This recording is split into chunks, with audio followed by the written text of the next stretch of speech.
Travel back in time to about 5 million years ago, when the American continent was still a land that felt strange, wild, and full of danger. At that time, a strange creature began a journey across the Isthmus of Panama, moved deep into Texas, and took control of the entire Florida region.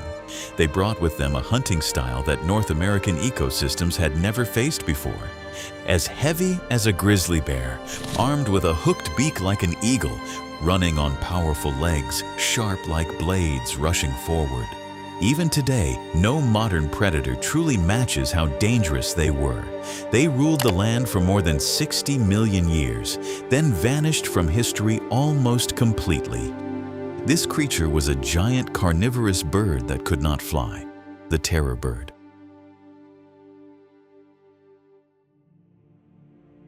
Everything began around 150 to 140 million years ago, when the supercontinent Gondwana finally broke apart and turned South America into an isolated island continent in the middle of the ocean. From that moment on, evolution followed its own rules without any influence from the outside world. This long period of isolation forced the living creatures there to reshape their ecosystems in order to survive. As a result, a world of giants was born.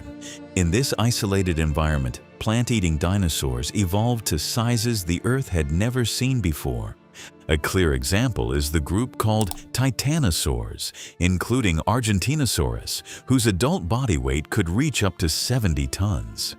To support such massive bodies, these animals naturally had to consume huge amounts of food every day. That also meant predators had to constantly hunt large prey to survive. Their existence created enormous evolutionary pressure on other predators, forcing them to develop highly specialized hunting strategies to compete for food. Under the pressure of these giant titanosaurs, South America produced its own unique line of killers, the abelisaurids.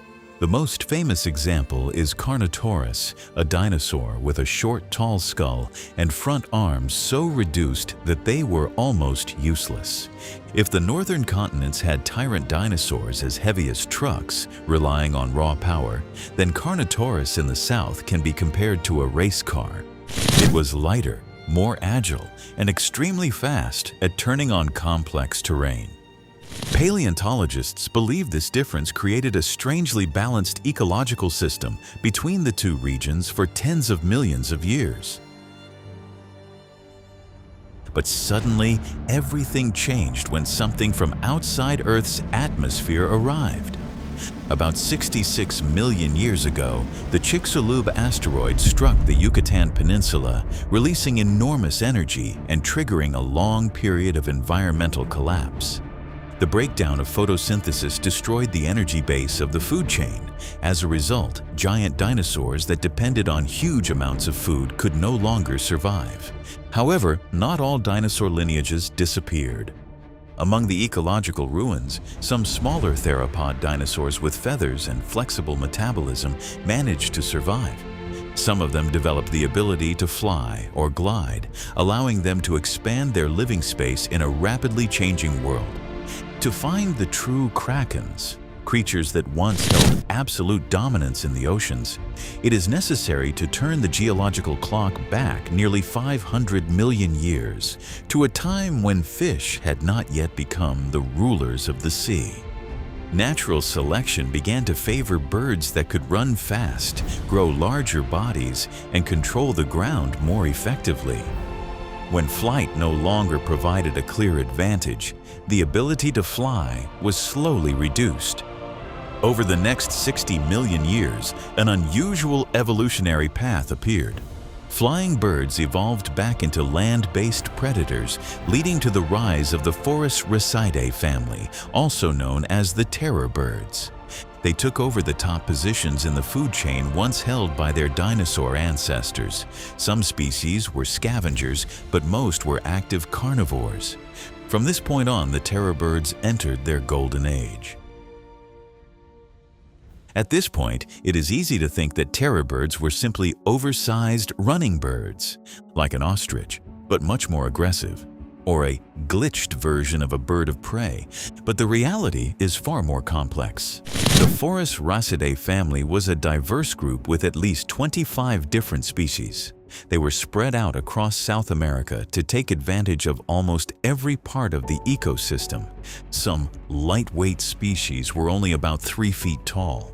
They moved quickly through dense bushes, like deadly versions of today's roadrunners. In contrast, the heavyweight species evolved into giants that dominated wide-open plains. This division turned the entire continent into a massive hunting system run by Resurrects predators. Almost no plant-eating animal could escape this network, and at the very top of this system stood one name, Catastrophic.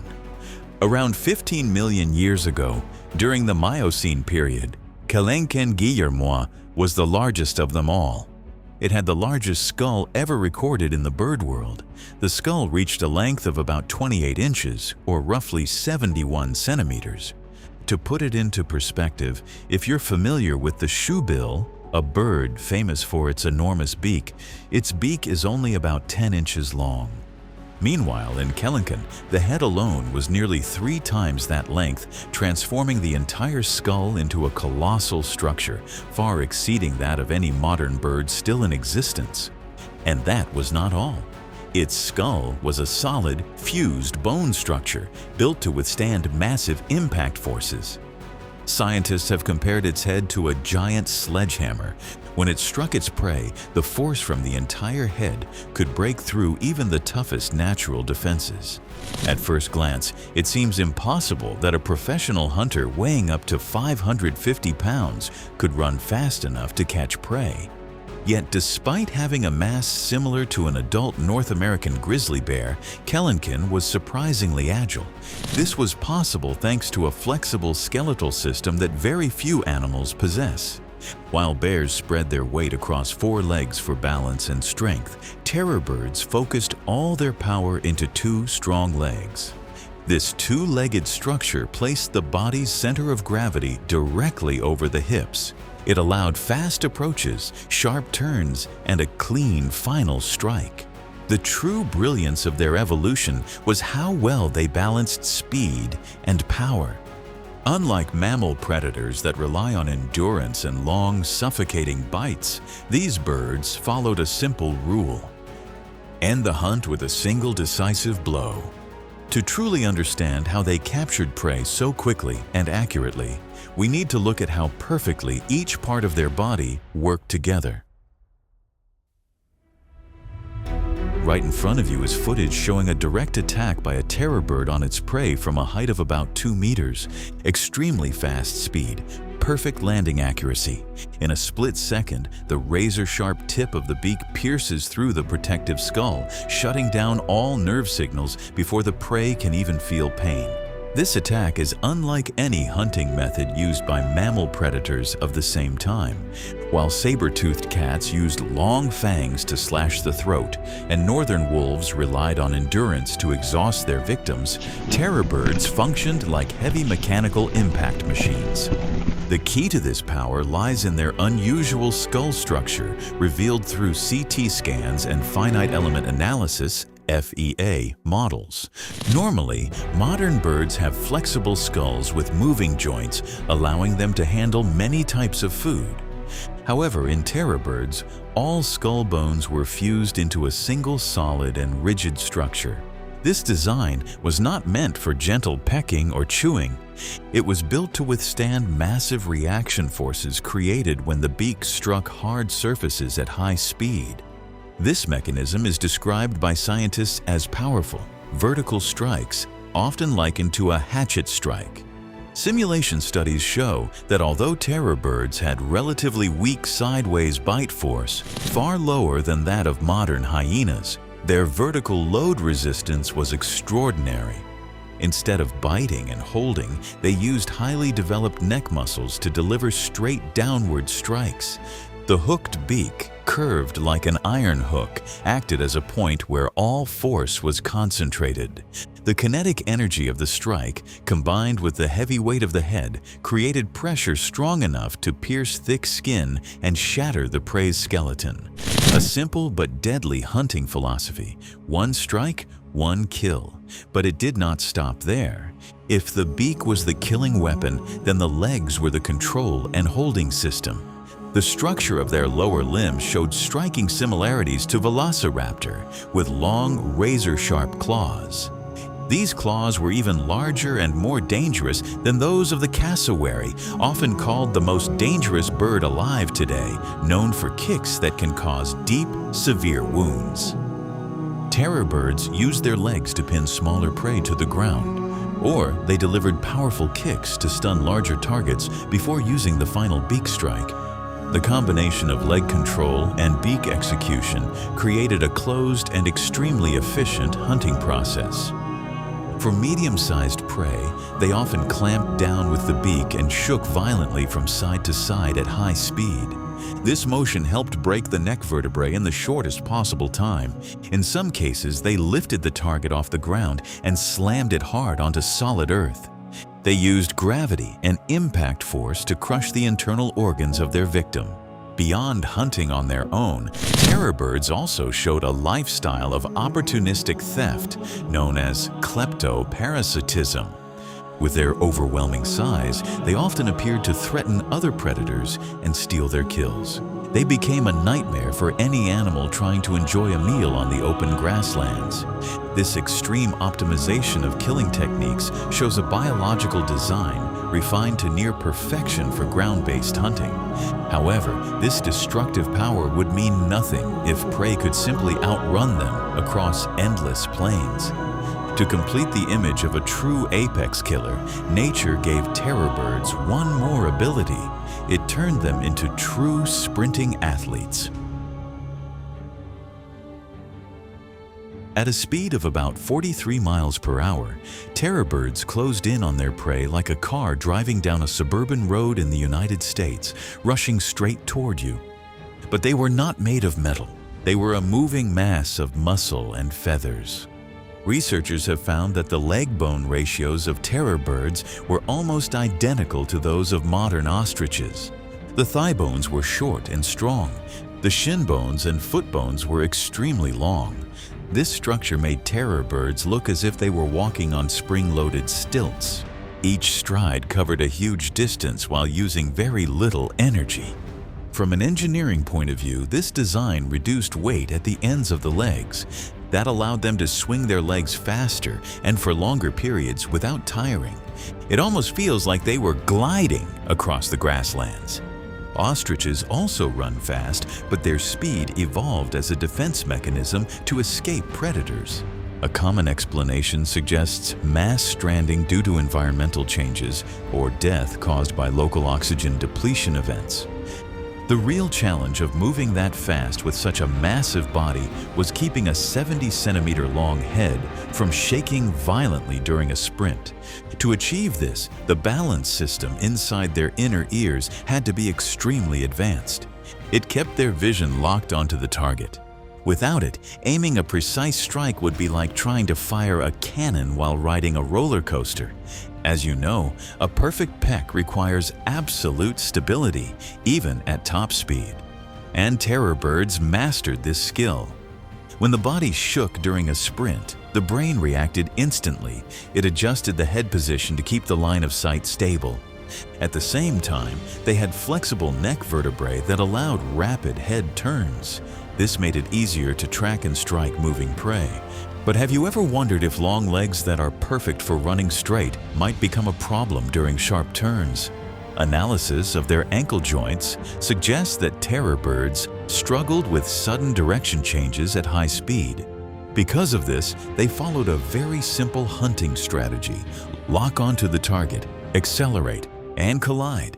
This incredible speed turned them into true ghosts of the pampas grasslands. For tens of millions of years, no animal living on the plains, especially herbivores, could outrun these feathered killers. It seemed like they would rule South America forever as an untouchable empire.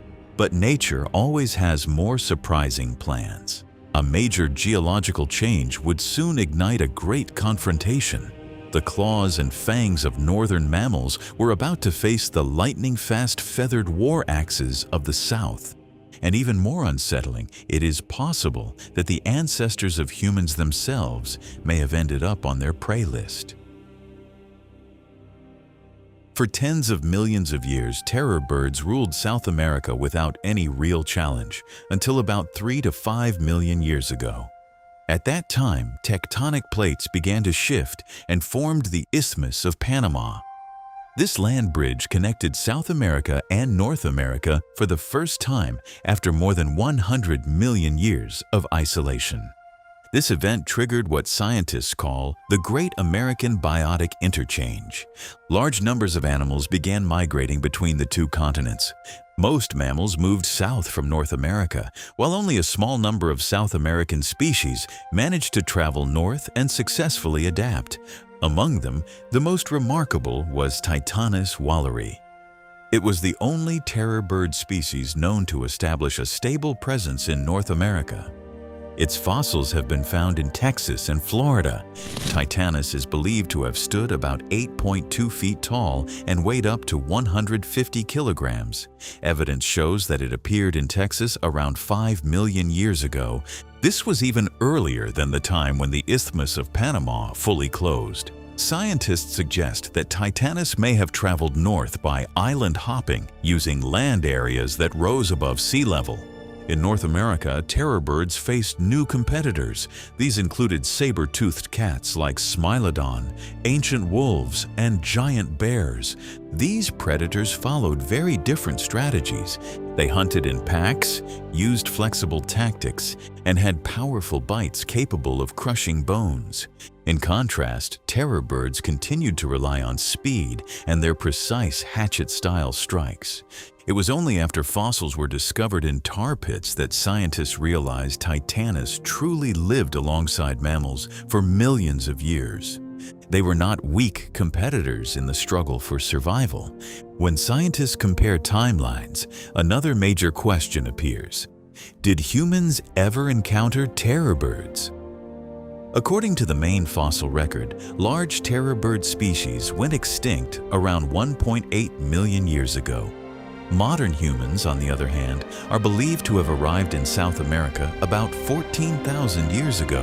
However, some controversial discoveries in Uruguay and Argentina suggest something surprising. Fossils of the genus Celopterus, a smaller type of terror bird, may date from as recently as 18,000 to 6,000 years ago. These results are still being carefully checked. The dating methods involved may have large margins of error. If this hypothesis is confirmed, early humans may have shared the land with the last surviving terror birds. There is no direct evidence of conflict or hunting between them. Still, this overlap in time opens an important new direction for research into the final days of these feathered killers. The combined effects of climate change and pressure from invading species pushed terror birds to their biological limits. Their final footprints on the grasslands slowly faded away. Mammals took over their place, but before disappearing completely, terror birds left behind one final biological link in the modern world.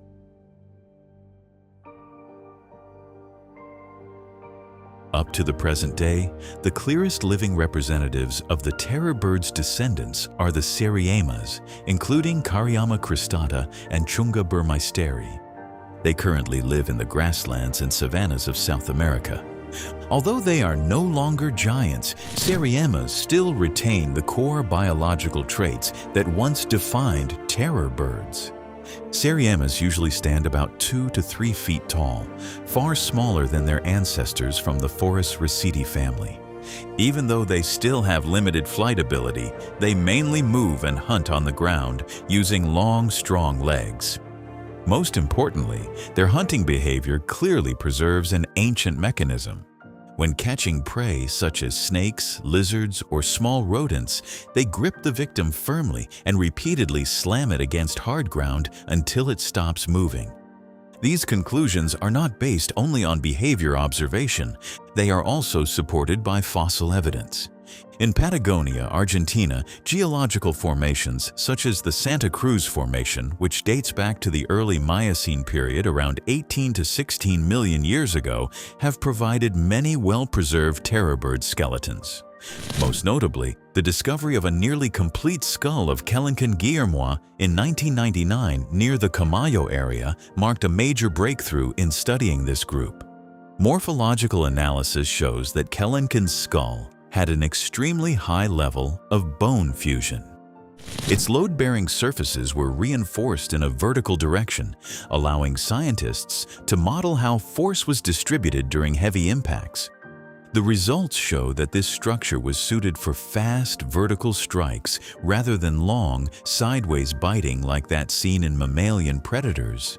Alongside discoveries in South America, fossils of the genus Titanus found in Texas and Florida, dated to the early to middle Pliocene period around 5 to 3 million years ago, provide direct evidence of terror birds adapting beyond their native range.